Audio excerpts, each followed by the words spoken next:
Well, it's a very good morning to Noel Cornish, who has just finished a very successful term as Commodore of the Cruising Yacht Club of Australia.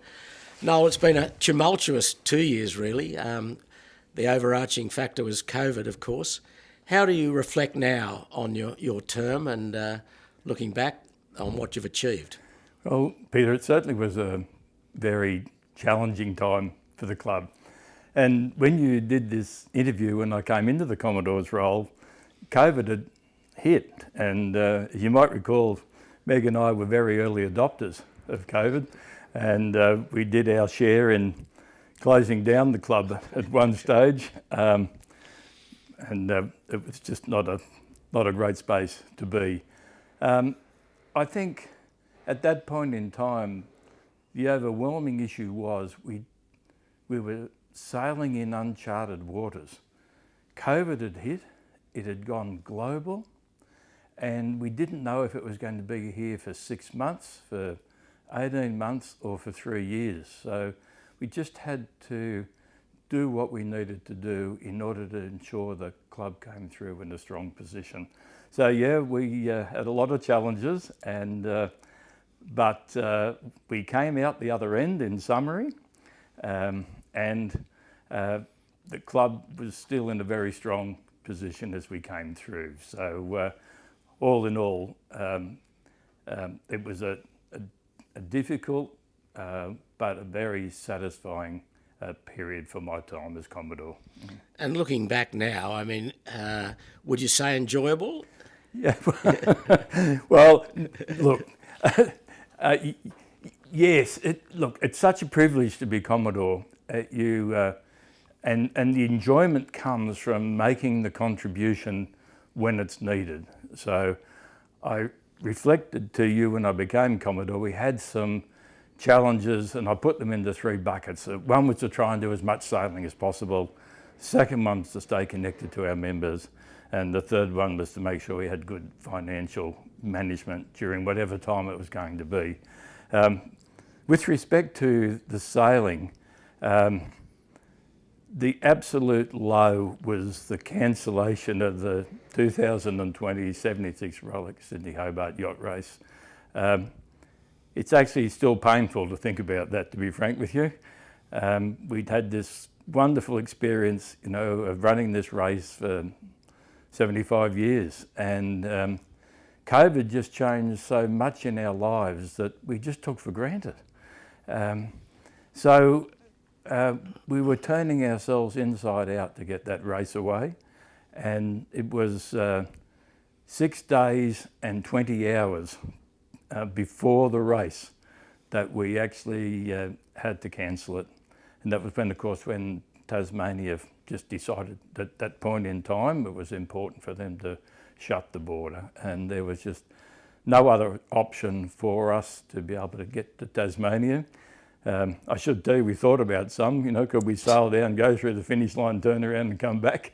And of course you can't do that because you end up in Tasmanian waters, and if something goes wrong, people have got to deal with that.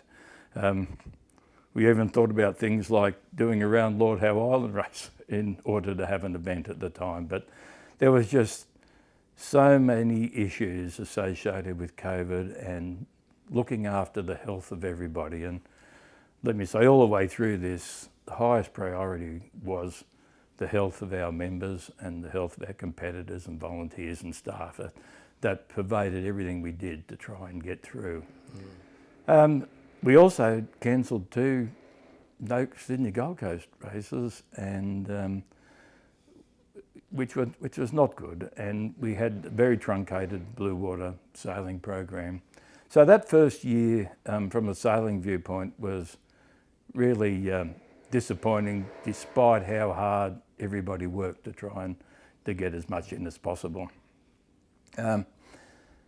Maybe if I could talk about how the second year went. As we went into the second year, it was still quite tough. But I can't, we cancelled Gold Coast race again. That was the second one. We had a very truncated blue water program. We only ended up with 2 of the 4 races between Gold Coast and the Hobart race. And we were turning ourselves inside out to try and make sure this one got away, and on Christmas Day, the day before the race, we were still negotiating the COVID protocols for boats when they arrived in Tasmania. But at that point in time, I think we started to feel confident that we would get the race away maybe 2 or 3 days before the 26th. But it still wasn't easy. It was not, no. The crews had to jump through a lot of hoops to get there, didn't they? Absolutely, and this uncertainty all the time. Will it get cancelled? Will something will there be an outbreak somewhere? Will it be a concern? And I can't share with you the elation I had when that cannon went off and the fleet took off heading out of Sydney Harbour. Everything just drained out of me. It was the relief was enormous. I did say to Justine Kirkshin, our CEO, if that cannon goes and the race gets away, I'm going to go and sit somewhere quietly and I'm going to scull a glass of champagne. And she said, I'm coming, but I'm bringing the bottle. So that was a real highlight of the second term. And down in Hobart, it was just wonderful. We came up the Derwent, with blackjack for a line honours win. And all the excitement of Hobart had returned, and it felt very normal again. Even though there is always, and even today, there's still a little bit of COVID overhang. There's a lot of things just trailing on from COVID. It'll take quite a few years, I think, for us to wash out of our lives. So, but I don't know what else we could have done to try and get as much sailing in as possible. We were scheduling blue water point score races at a time when people say, you guys are nuts, there's no way that it'll free up for you to be able to do that. But we didn't want to run the risk all of a sudden something freed up, and we could have had a race if we only organised it. So we organised races, we cancelled. I think I mentioned to you at the interview coming into the Commodore role that it's opportunity to innovate, and so we brought back in blue water races in the new calendar year. Tollgate Islands race, a whole host of things came about as a result of trying to make this work. But I can't speak highly enough for the enthusiasm of the board to really do what they needed to do. And so Justine and her team turned everything over to try and make sure we never missed any opportunity whatsoever.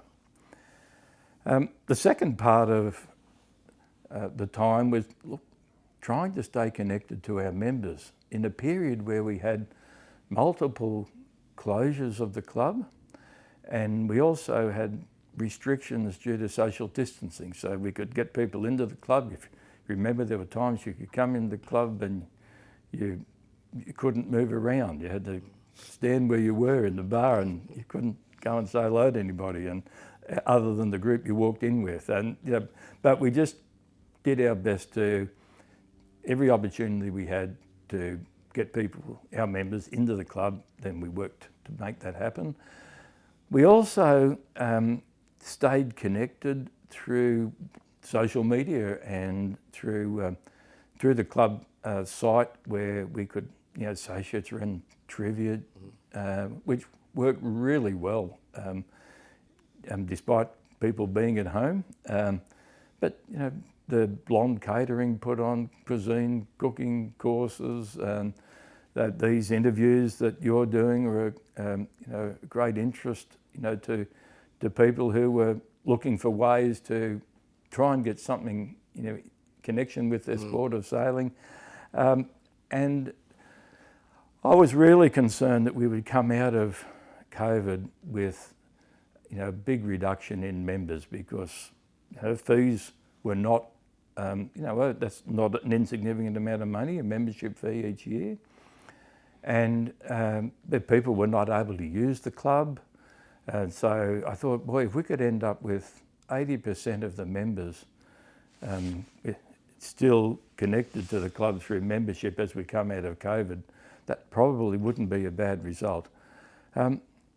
Interestingly, with all the hard work that went on by volunteers, the management, in all those activities that I spoke about, membership actually went up a little bit in the end of the first year, and at the end of the second year in Matermas Commodore, it had actually gone up a significant amount to just over 3,300. So I'd have to say the tremendous amount of work that went on right across the spectrum and staying connected with our members seemed to work, and I'm very grateful for that, because we were able to come back in after COVID got behind us, and the club could ramp up really quickly and get going strongly again. And then just on the financial side of it, I don't mind saying unashamedly, we took advantage of every bit of government assistance we could get, and we needed it. We needed it to make sure that the club stayed healthy. We were very tight on cost management and looked after the way we spent our capital. And the club's been able to come through in a strong financial position.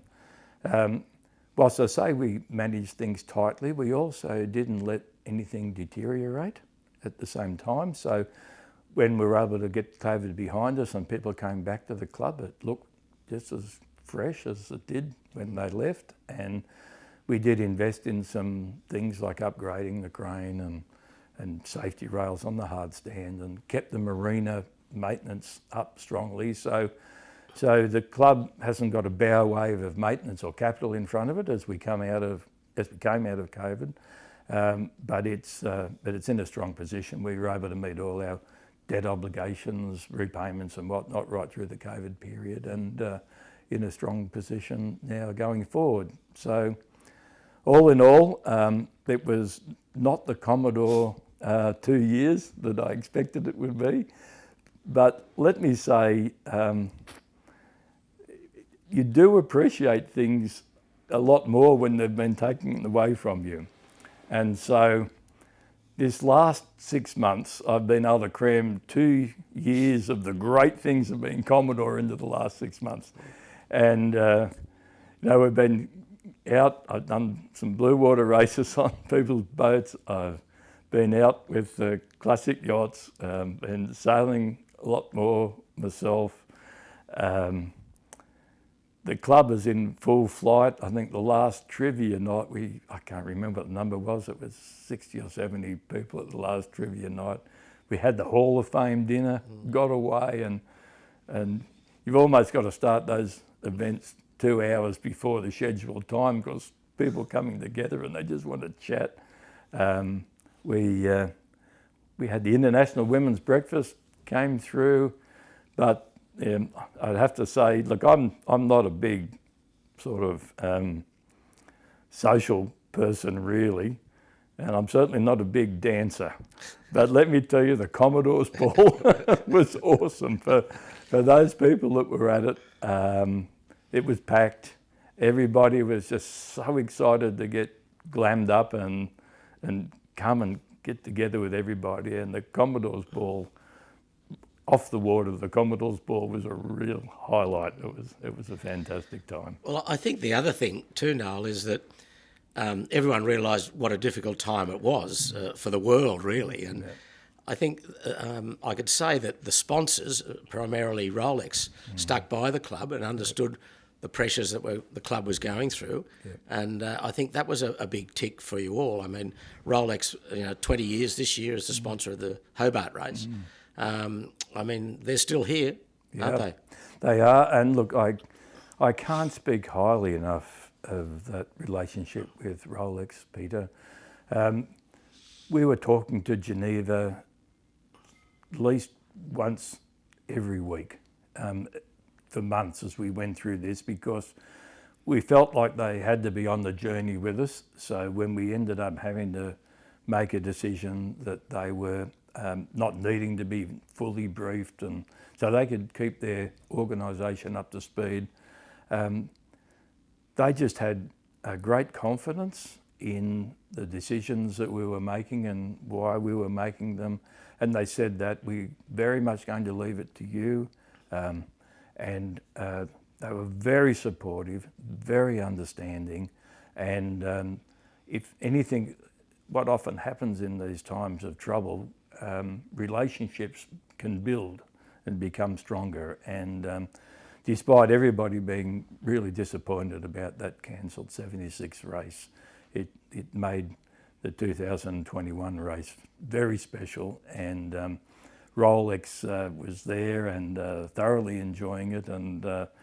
And they know how much we cherish that sponsorship and relationship with them. They give us some feedback that says that that relationship's working for them as well, which is what we try to do. But I should add, Peter, that was with Rolex, but all our relationships with our sponsors were very strong. We worked hard with each of them. They had their own special issues. They're going through tough times themselves, but we're very fortunate. We've got a wonderful set of people who support our club, and that really showed up during the COVID period. Well, also leading into the 2022 race, which is in a few months' time, we've got a fleet of 120 boats entered, which is terrific, isn't it? Isn't that wonderful? And also we're incorporating now the two-handed. So yes. That took place in your Commodore ship, Yep. Introduction of the two-handed into the fully crewed event. Yes, no, it's so exciting to have such a large number of yachts competing. We're seeing now some more interstates and some internationals coming through, and I think that will only grow.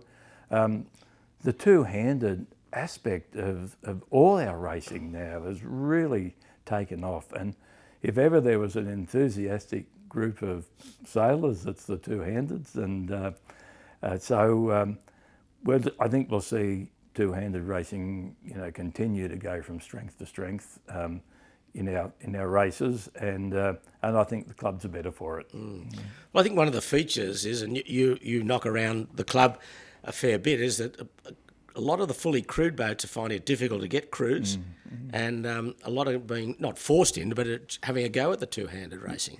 Yes, and the nice thing about two-handed, you can do it at quite an elite level, but also you can trick up your Sydney 38 or something like that, and go out with a mate or go out with your partner, and you can enjoy two-handed racing out. So I think it's just a nice new dimension to our sport. I think we'll still see that. We're very fortunate at this club. We participate at a Grand Prix level, really, of blue water yachts, and it all probably spins off the international reputation of the Rolex Sydney Hobart yacht race. But we have some very capable, fully crewed yachts that I think will always be a big presence in this club. But I think adding the two-handed to that cohort is really increased the interest. And I know from the media interviews I was doing that we got a lot of comments and questions about the two-handed racing and what was involved in that. Yeah, but all the racing seems to be, twilight racing's booming, isn't it? I mean, Yeah. And Monday nights, we've got Monday and Wednesday evenings racing. Yeah. Saturday racing's good and strong. Yes. And it's a good vibe now. And I guess it is a bit of a flow on because we were so quiet for a couple of years because of COVID, but now it just seems just a really good scene now with the vibe around the place. People want to go out on the water. Absolutely. I think all our fleet numbers are up right across all our races. And as you say, people maybe took it for granted. We could always go racing at any stage. COVID gives you the reminder that we ought to enjoy life and we ought to get out on the water more. And we're certainly seeing that in our races at this club. And yeah, it doesn't matter what race you're at. I'm always amazed. You get 60 odd boats out there on a Monday night, and it's lovely. Mm. How do you see the future of the club and specifically ocean racing, the style of boat? You got any thoughts there of going forward of where they might end up? Yeah, well, look, it's a bit scary, isn't it? It is, because you just see some awesome designs coming through, and inevitably they're going to become part of our fleet. And so it's just a great thrill to be able to see how that might develop. But also, I think the two-handed racing will continue to add a dimension going forward. We just hear what's happening overseas, particularly around Europe with two-handed racing, and it just has a real life of its own. So I think we've got some really exciting times ahead. We've got some exciting boats becoming part of our normal fleet, and I think our yacht racing will just go from strength to strength. Well, it adds a new dimension. I mean, foiling is becoming a big part of racing now, isn't it? It is, and how we'll incorporate that with our requirements and, issues of stability and those sorts of important matters will be something we'll need to really embrace and work out how to do it. And marina berths, I mean, that's if you've got a foiling boat, where do you put it? Correct. You might have to take over 3 or 4 marina berths to put one boat in. I mean, there's all those factors to look forward to, isn't it? Could be very expensive to pen one of those boats, and it could be very dangerous leaving it floating around out there somewhere on the harbour. Yeah. Well, Noel, I think I can firmly say you've done a fantastic job. I think I can speak for all the membership. We've been in very good hands, and I think we can owe you a great debt, because it's been difficult times, and I think on behalf of the membership I say thank you. The club's in terrific space, as you said, financially, sailing-wise and management-wise. So I think you were the commander, so you've got a lot to be very, very proud of, I think. Well, thanks, Peter. I mean, one thing I'd like to say in conclusion, if I could, is that you actually don't do the Commodore's role alone. You get a lot of support and a lot of help. As members generally, I've found, would just come up to me and ask what they could do to assist as we're going through these times.